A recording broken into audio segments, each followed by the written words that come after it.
Hey everyone, how's it going? So welcome back to Planet Coaster and welcome back to Wilderview Mews. This is our park that had its heyday in the late 90s and 2000s, and in news that should shock no one, we are adding arguably the epitome of all 90s coasters, the Arrow Suspended Coaster. I mean, the clues were all there in the last episode, right?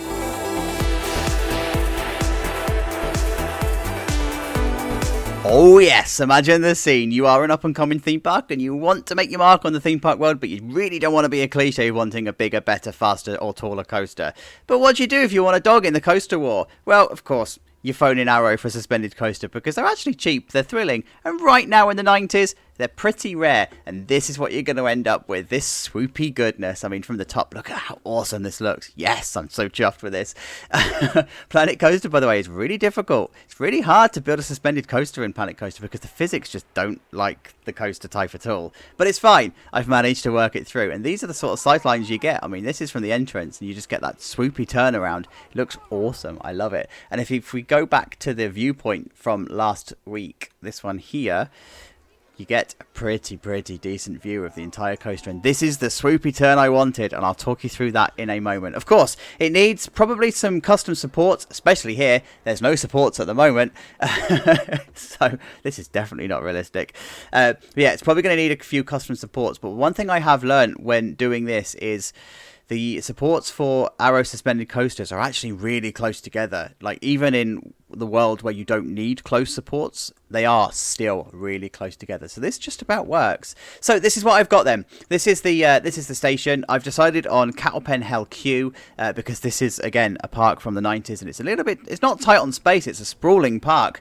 We've got loads and loads of space, but they probably wouldn't want to put too much effort into theming and that sort of stuff. So this is what we're going for here. So this is the station. We come into the lift hill. By the way, I have managed to reduce the track length down to 10 meters. You do that in your settings. Under the game options, right at the bottom, you've got disable track limits, and that will enable you to make segments of track that are less than 18 meters, I think is the limit for these. So go ahead and do that. Anyway, so lift hill set to 6 miles an hour. These lift hills are so slow. You thought the Woody in episode 2 was slow. An Arrow suspended is just incredibly slow. But it's set to 28 degrees, 6 miles an hour. And then they also have this shelf at the top. Now, the shelf at the top serves a couple of purposes. It's to take all of the strain off of this part of the lift hill because they do tend to struggle. And it also means you'll get a bit of a run into the first drop. But these shelves can be anywhere between 10 degrees in decline and 40 degrees in decline. So you will see that they all have this little decline shelf, but depending on what the profile of the first drop is as to how steep this will be. So as I said, as long as it's between 10 degrees and 40 degrees, you are good. And then we come down into this first turn. So it's a banked turn this way. And the actual secret to doing Arrow coasters is quick and snappy transitions between left and right turns. You don't really have to worry about laterals. So this is what we're doing here. We're doing a swift turn, and then straighten out into the first drop. Then we come into the turnaround. It's probably the highest speed turnaround that you've got, and it is slightly overbanked. It's because you've got quite a few G-forces on here, and you have to be careful of the stresses that the train would have. So this is banked at 90 degrees, and that's probably the maximum you're going to want to bank it, because that means then when the train is swinging, it's 270 degrees, and you don't really want to be taking it any more than that. Can these coasters invert? Yes, they absolutely can. It's in the design specifications that they can. They are capable of doing inline twists. They just never did. I don't know why. They just never perfected it. So anyway, sorry, I digress. We come into another overbank turn then. So in this instance, what I'm doing is I'm making the train bank from one side to the other. So you'll see this here. Actually, let's follow the train. So you come into this first drop, like this, then into the overbanked turn. There it comes around this way, into a second overbank turn, which is this one here. Into another overbank turn. So again, you're swapping it from side to side into a really fast, sharp turn round here. Into a bunny hop airtime hill, and yes, it is supposed to still be banking at that bunny hop hill, and then comes round into this one like so. Still banking. I need to sort that terrain out, and then swoops and dives underneath the path, and and then comes up this way just to kill some speed here, and then into the final turns. And the final turns are not particularly banked. I mean, they are sort of banked, but they're not banked at the same time. And that's because the train is actually killing speed by this point. All of the thrill of the ride is completely finished. And then it comes into the brake run here. So I've just got the maintenance area and stuff set up ready to go into the brake run, and then it comes around into this way, and then into the final brake run, and then into the station. 3 train operation, and it's set to in the game it's set to depart every 37 seconds. So what that means is this train that's on the track now will be just clearing this brake run here as this one hits the top of the lift hill. So 3 train operation works perfectly in this instance. Elsewhere then, I have decided that I'm going to show you some walls. I am going to do this building here in this episode. I was going to leave it, but actually I think it feels fit to do this here. So all I'm doing here is I'm just starting to get a feel for how I want the front and the fascia to look. But it's this tiered approach that I wanted. So I wanted to have a deck at the back, and then a double decker back at or a double decker, and then it comes down to the main path. And that's because I want to look out to the lake. Then I'm going to have this area here. This is going to be a combined food unit, gift shop, and photo point. And I'm going to go for like a 90s style building. So think about a slanted pitch roof up this way. Actually, very similar to the one I did in Tignani Gardens that's overlooking the lake. So go and have a look if you're wanting to see what was inspired. And then I had just put a troika in here. It felt like this area needed a supporting ride, and this is what I'm putting in. Need to work out how it's going to work with the lake and stuff, because there aren't many examples of rides on the side of water, would you believe? It's just really strange. It feels like there's a lot of parks that are missing out on making a big deal out of a lot of waterways. So one last look of this one before it all starts to come together. I'll see you in a mo. Oh, I tell you what, you guys, I've got a new favourite view of the park developing. Look at these sight lines. I actually had to stop myself from doing too much because I was getting a bit carried away. But this is how this area is developing, and I absolutely love it. I mean, look at the view you get of the coaster from here. Obviously, I've not done the supports there yet, by the way. There's still that bit missing. But what a sight line from the top of the hill you get. Like, this is just coming on so well. So, guys, let's quickly deal with the elephant in the room, the Woody. A lot of you have suggested that it's going to be RMC'd in the future. And do you know what? I did it for Tapio in Reigate Lake for 1,000 subs. So I'm going to set a stretch target. 25,000 subs and I'll do it. It's so high because I really don't want to do it. But 25,000 subs and I'll do it. That's the deal. So this is the area as it's sitting at the moment. This is just so quintessentially 90s. It just screams. It's like the 90s has vomited everywhere, and I love it. I love it. We'll have a look at all of that in a moment. Let's just take a look here first, though. So I always had plans for this food unit to be at the top here. I wanted it to be something that was going to hit you right in the face as you walked up the top of the hill, and this, I think, has done it. I am continuing on all of the design specifications from below the hill, so it's sharing a lot of the stuff. This is not necessarily 90s. This might be older.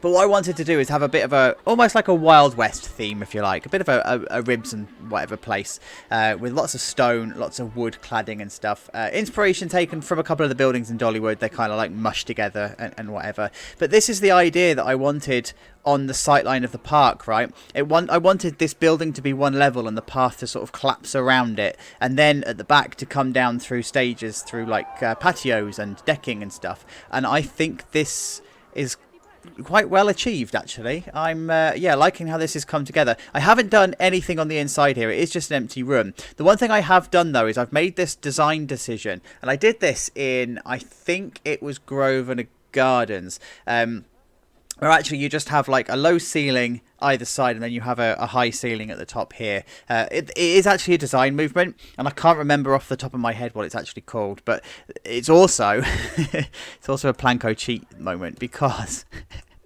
I'm going to let you in on a secret. These roofs here, when they meet this bit, they have to have sort of like triangle stuff, and I did it in the pier, Shorehaven. So the series has just finished. I did it in Shorehaven, and I actually lined up all the beams and stuff, and guys, I can't be bothered to do it. So I've taken the design decision. This is completely deliberate to do it. It means I can sort of like clip the roofs and stuff through everything, so it'll look fine when it's done, I promise. And then we come over here to the toilet. I surprisingly enjoyed doing these. It was It was like a little bit of fun. So I wanted to have toilets on a bit of a plaza area here. So here in the UK, we don't always continue our hills in one long swoop, because especially in public areas, we do have to consider guests who have got kids that can't walk far, or non-ambulant guests, you know, people that are in wheelchairs. People that can't walk far, etc, etc. So what you tend to do, or what you tend to find, is that there would be like plaza areas that are flat, and this is a refuge area for people that are walking up and down a hill. So that's kind of what we've done here. And if you notice, I did it here as well. So you've got the flat areas here as refuge areas, so it's consistent. Down here doesn't need it because, oh no, it actually does have one. It's kind of like there. It doesn't need it so much explicitly because there's no facilities here to draw on. And if you did want to get down to the bottom of the hill, you could come this way, and there's your refuge area. So it kind of works out both ways, right? Anyway.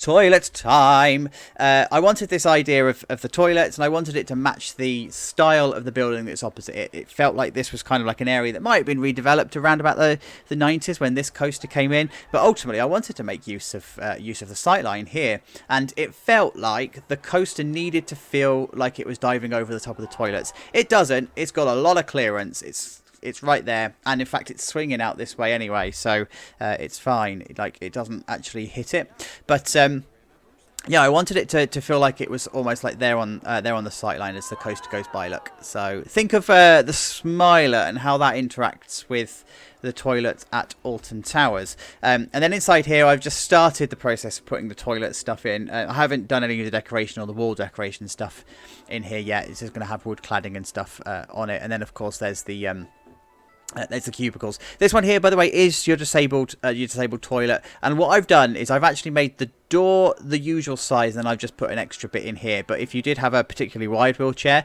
this pole actually comes out, and you can concertina the door back. It's quite clever. I saw it the other day. I was like, that's a really good design. That's quite clever.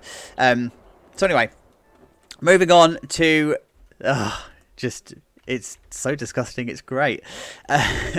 So this just feels like it's the 90s. In the 90s, everything, especially in the UK, architecture was all glass and angles, and it was all angled roofs and glass frontage with almost like 80s inspired neon-y type stripes, and it just feels like this is exactly as I wanted a 90s building to feel like. It's just, and red and yellow, or red and orange, for me, screams 90s. I don't know why.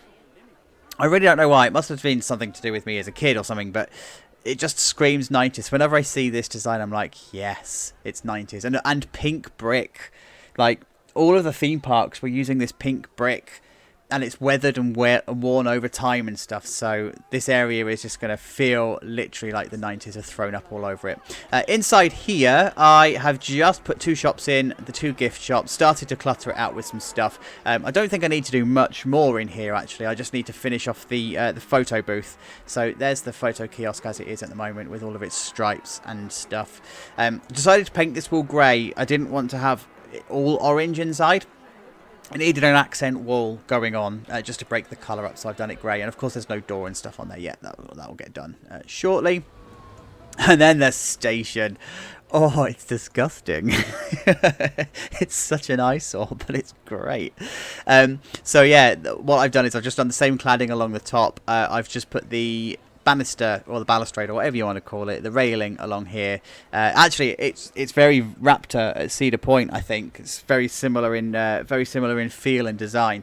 But yeah, it's just this cladding on the top. Of course, it needs a roof and stuff, and it does also need its Theme Maker's Toolkit pass. There's nothing in here that's been done for the station setup, but I did just want to draw your attention to these. Now, Planet Coaster does not include any kind of supporting structure for inverted coasters on the inside of the station. So I've just gone along and I've just added some in here. I need to do some tweaking to it. I need to put some electrics and stuff and make it more obvious that this is what this is. But yeah, this is kind of how I'm dealing with this one. And then I've 2 things to show you, and I don't really know what order to show you in, so I'm just going to show you here. I've done the maintenance shed, and I've actually chosen transfer track. Begrudgingly, begrudgingly, I didn't have the space to do the one long line you normally find on Arrow coasters, but I took some inspiration from Vekoma. Vekoma over here in the UK also did suspended coasters, and they did have the ability to do transfer tracks, so I've sort of like borrowed from that a little bit. But ultimately, this is what we've got. Lots of tread plate stuff going on. The 3 tracks that you find on there, and then this would be your actual transfer mechanism along here. Needs a bit of touching up, needs a little bit of work, but you get the idea, right? You get the hint, you get the picture. And then over here, if they ever needed to evacuate the train, you have these steps, you have these plinths that you can pull down or that you can step down onto. So. That's what we're going for here.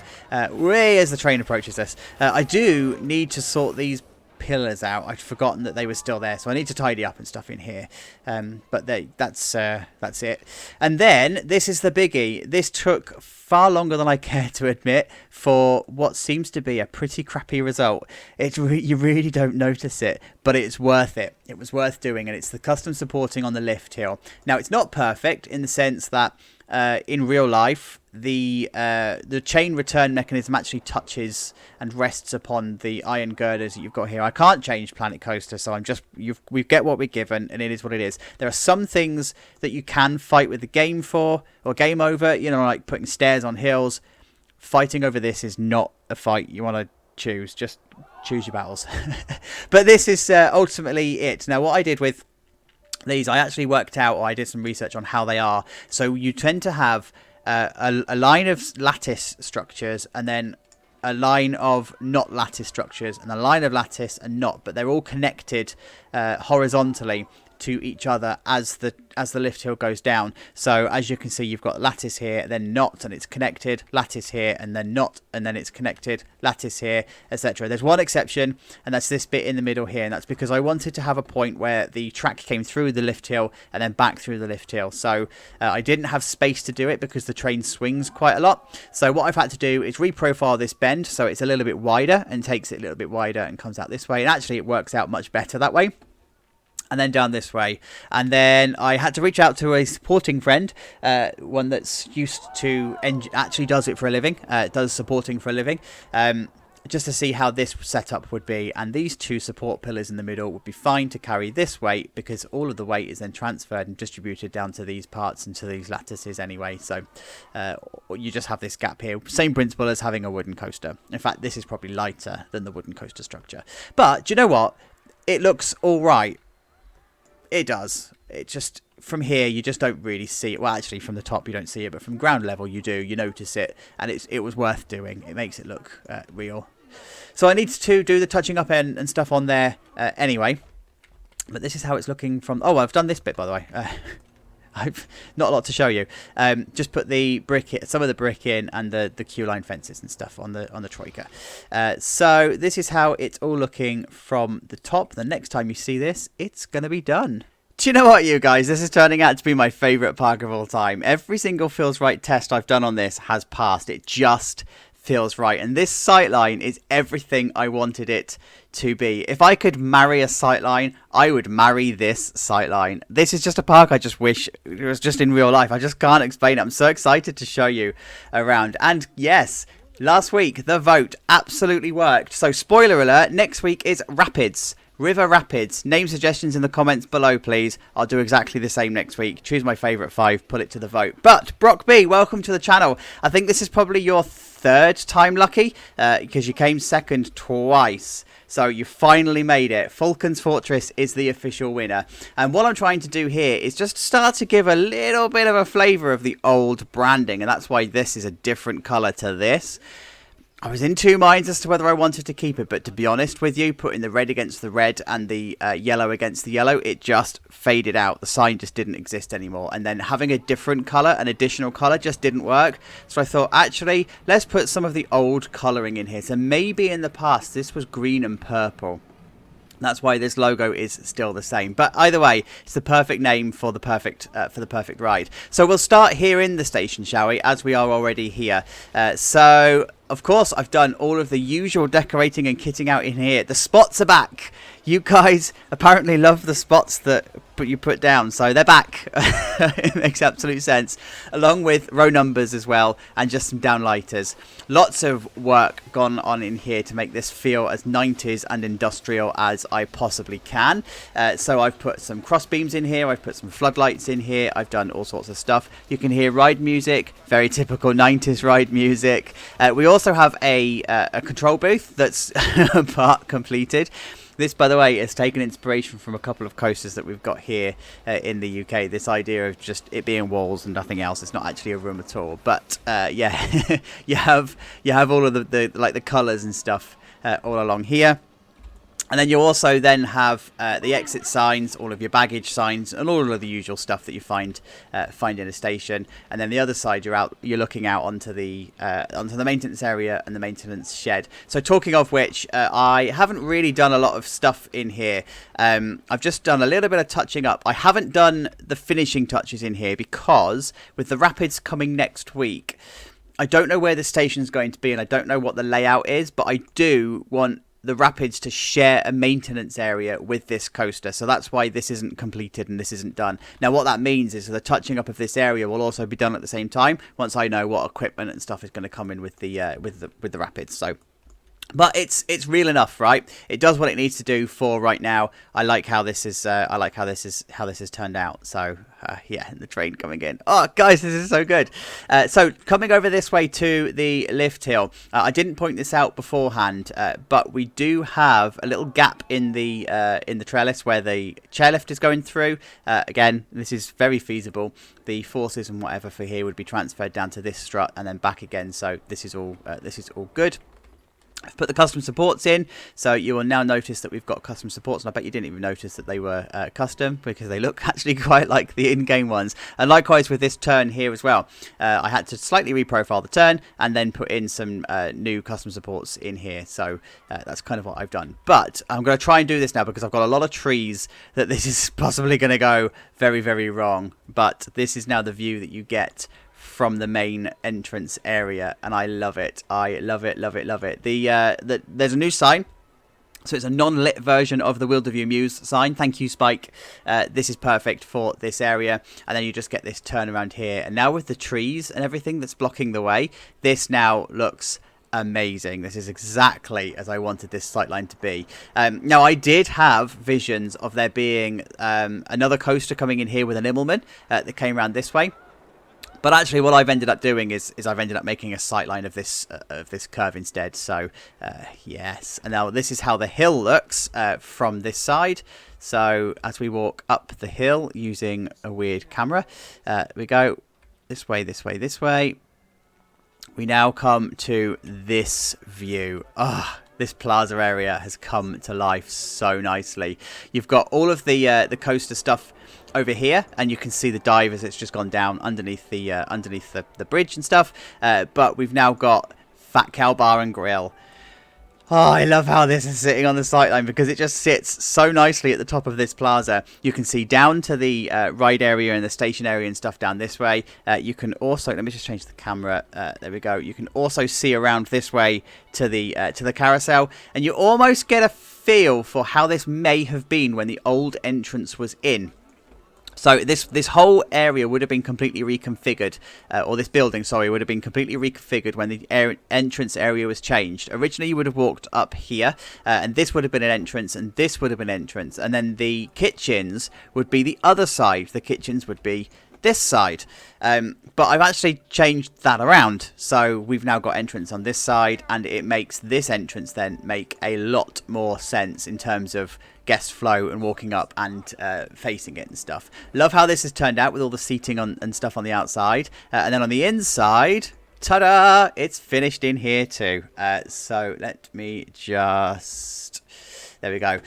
So in here I have just done light touches of stuff. I've just put some bricks on the wall, some wood up on the walls, done some trims and whatever, and then just put some flooring down so you can see that we've got all the flooring and stuff in here. And then over here, exactly the same stuff. And then if we come this way, I've just put out some extra stuff, you know, like queue fences and whatever. I do have some touching up to do in here, but I'm going to wait for the western area that we're going to have to be done, so I can then start to pull the theme through, and it makes sense. It's a bit more consistent across the park, but it's one of those where I just need to pause it for now and see where it goes. This is the view then from the terrace. This terrace, I love how this has turned out. This better than I thought. So I wanted to have a view of the lake from here, so you could sit down. Let me just change the camera. So you can sit down. You can look over the lake. If you so wanted to, you could see the coaster from this side as well. So it makes absolute sense. But it's actually quite a nice, cool little area to sit. And I did put some strip lighting up as well, or not strip lighting, sorry, the fairy lighting up, just to give it a little bit of character and a little bit of flair going on. So then coming over to the toilets, they're obviously also done and dusted, so this is how they look from the outside.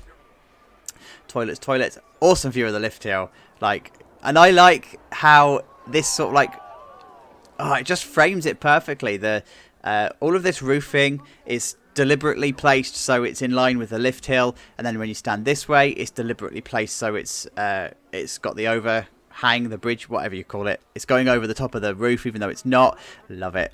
Toilets inside, kitted out as you would normally expect, with everything in here. Light touches in here. I didn't want to go too extreme, but enough to go, yeah, it's definitely a toilet. And then the female toilet's exactly the same, the other side there. So, yes, and this plaza area just feels right now. It feels wide enough for it to have a purpose, but it also feels narrow enough to be a thoroughfare. There's nothing really here that's going to keep you here. Coming down to the troika, that's now got a name. It's Tebutan. Completely made up word. I have a clue what it means. But I just wanted to put in some kind of a name, some kind of detailing. And I realised as well, by the way, I'd forgotten the ride area keep out signs. So I've put those in, and I've also gone back and put them in on the other rides as well. So when we do mini tours and stuff, you'll be able to see those in place. I'm surprised nobody picked me up on it. But it was a good spot. And then here, I didn't really point it out, but I was trying something new with the queue line. So normally I would actually make the effort to make this square, but I thought actually sometimes they don't even do that. Sometimes they just have this weird angle. So I'm just trying something new there, as opposed to this side where it's actually flush. Over this side, I've just finished off the queue line, but there's going to be a path coming down this way, so I didn't do any detailing here, and that's why this is still a bit jank, because I need to actually work out how the queue is going to get around here and how it's going to interact with the rapids and stuff. So watch this space on that. This is the plaza area then.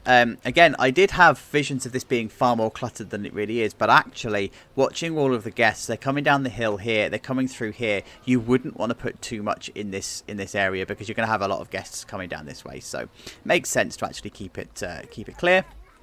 And inside here, we have just finished the diner and just put everything in. Again, I've got a little bit of tidying up to do. I've just noticed that there's a tree poking through the window, so I'll get that tidied up. But ultimately, this is how I wanted it to be.